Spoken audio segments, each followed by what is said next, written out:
Congress party ఎమ్మెల్యేల చేరికలని ప్రోత్సహిస్తుందన్న KTR వ్యాఖ్యలకి Congress MP Chamala Kiran Reddy counter ఇచ్చారు. గయారాం పోయింది, ఇప్పుడు పోచారం కాడి దాకా వచ్చింది. ఇది ఈరోజు రాహుల్ గాంధీ నిజరూపం. రాహుల్ గాంధీ రాజ్యాంగం పట్టుకోవడమే కాదు, రాజ్యాంగం అప్పుడప్పుడు చదవాలి, రాజ్యాంగ స్ఫూర్తి ప్రకారం నడవాలి.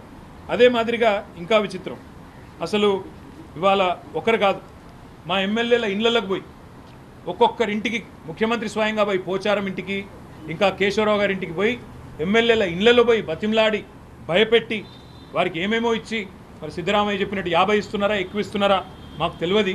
రేపటి రోజున కాంగ్రెస్కు ఉండే 99 మంది ఎంపీల్లో 20-30 మంది ఇంకో పార్టీలో చేరారనుకోండి, అది సమ్మతమేనా కాంగ్రెస్ పార్టీకి?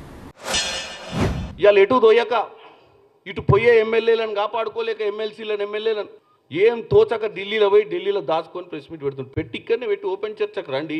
మేము తీసుకుంటున్న ఎమ్మెల్సీలు మీ వాళ్ళే కదా. మీరు మీటింగ్కి పిలిస్తే కూడా రాని దౌర్భాగ్య పరిస్థితి ఎందుకు వస్తుంది? మీరు మన మీటింగ్కి పిలిస్తే కూడా మీ పార్టీలో గెలిచిన ఎమ్మెల్యేలు మీటింగ్కి వచ్చి మీకు మా కష్ట నష్టాలు ఇట్లున్నాయని చెప్పుకునే పరిస్థితి కూడా లేదంటే వాళ్ళు ఎంత బాధలలో మీరు అర్థం చేసుకోరు. అట్లీస్ట్ చర్చ అయితే జరగాలి కదా మీ పార్టీలో. మీ మీద ఎంత భక్తి, ఎంత గౌరవం, మీ 10 ఏళ్ల పాలన మీద మీ మీద ఎంత అది ఉందో అర్థమవుతుంది ప్రజలకు. ఇలా ఎంతమంది మీరు చూస్తుందే కాదు, ఇంకా చాలామంది ప్రజాప్రతినిధులు గెలిచిన వాళ్ళు, ఓడిపోయిన వాళ్ళు, మీ పార్టీలో క్రియాశీలకంగా ఉద్యమాలలో పాల్గొన్న వాళ్ళు, 10 సంవత్సరాలు మీ ఎమ్మటి వెనుదండ ఉన్న వాళ్ళు చాలామంది కూడా ఈరోజు కాంగ్రెస్ పార్టీకి రావాలనుకుంటారు.